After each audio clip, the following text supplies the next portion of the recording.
The firm of James Powell and Sons, also known as Whitefriars Glass, were English glassmakers, leadlighters and stained glass window manufacturers. As Whitefriars Glass, the company existed from the 17th century, but became well known as a result of the 19th century Gothic Revival and the demand for stained glass windows. History. Early years. In 1834, James Powell, a London wine merchant and entrepreneur, purchased the Whitefriars Glass Company, a small glassworks off Fleet Street in London, believed to have been established in 1680.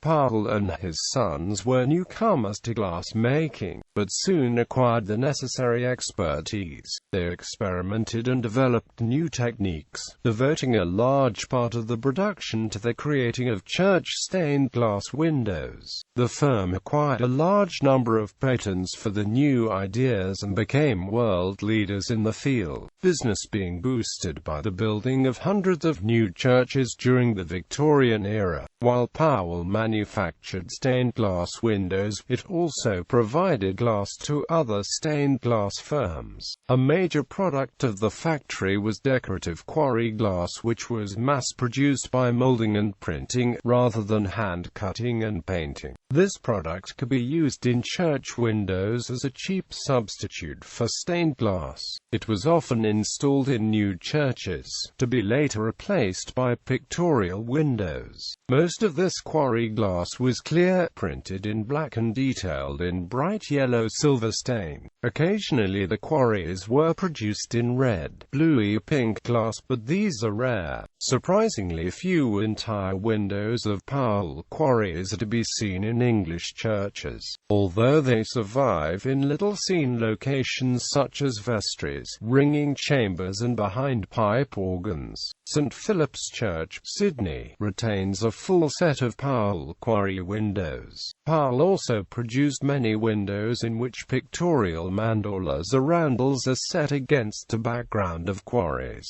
Later Victorian period. During the latter part of the 19th century, the firm formed a close association with leading architects and designers such as T.G. Jackson, Edward Burne-Jones, William de Morgan and James Doyle. Whitefriars produced the glass that Philip Webb used in his designs for William Morris. The firm's production diversified in the 1850s to include domestic table glass after supplying the glassware for William Morris's Red House.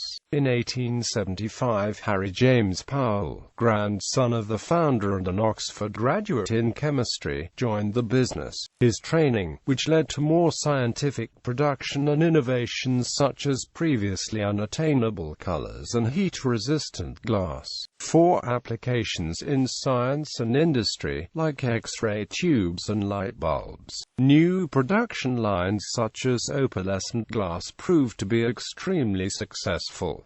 The firm took part in major exhibitions around the world. Designs were copied from historical Venetian and Roman glass found in European museums and art galleries. Harry Powell, an admirer of Ruskin, delivered numerous lectures on glass manufacture.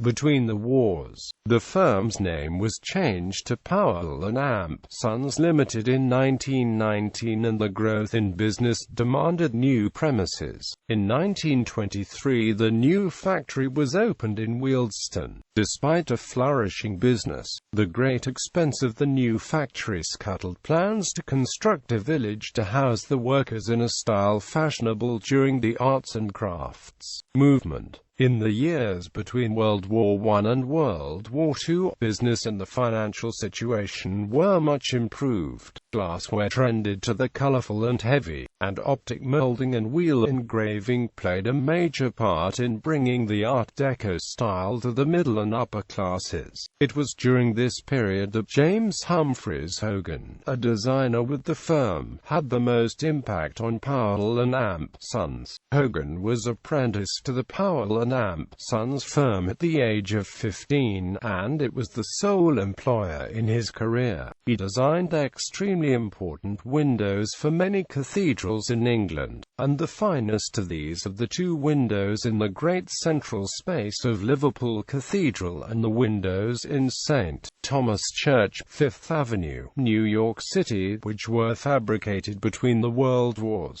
His influence in the area of stained glass is legendary, and his designs for tableware and serviceware, including the stemmed glassware he created specifically for the British embassies over all the world, are without peer. He rose in the company, becoming chief designer in 1913, art director in 1928, managing director in 1933, and finally chairman of the firm in 1946.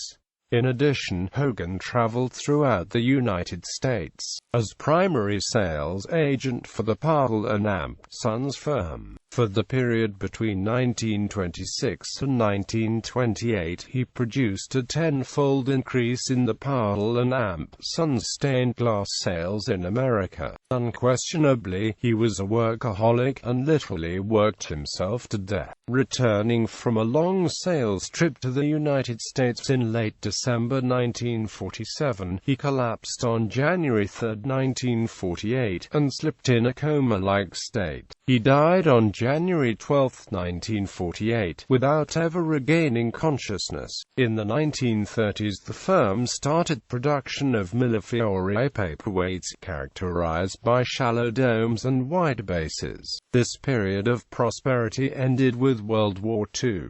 Glass manufacture was restricted to that aiding the war effort. By the end of the war, the company was struggling to survive.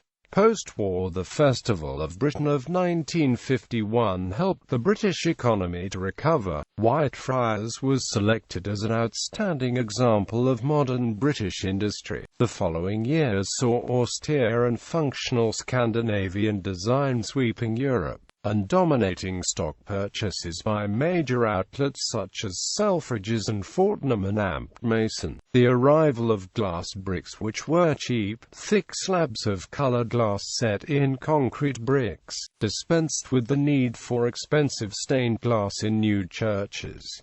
In 1962, the company's name was changed back to Whitefriars Glass Limited. The firm specialized in freeform domestic glassware until its purchase in 1981 by Caithness Glass.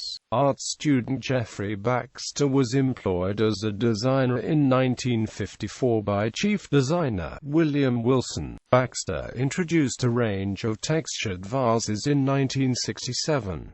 These included drunken bricklayer vases, television vases, and banjo vases. Baxter used found objects including bark and nails to produce molds for soda lime glass. The bark effect vases and others in the textured range introduced colors including tangerine orange, meadow green, aubergine, pewter, indigo, cinnamon, ruby and kingfisher blue in 1969.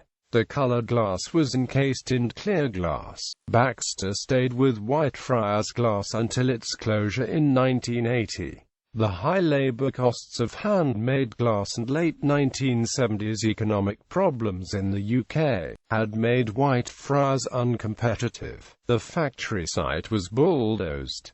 Baxter died on the 22nd of August 1995. Archives. The firm's archives are split between several museums. The business records are held by the Museum of London. The designs are in the Archive of Art and Design at the Victoria and Albert Museum, and their cartoons are at the Rakow Research Library of the Corning Museum of Glass. Gallery. Bibliography. Whitefriars Glass, James Powell and Sons, Wendy Evans.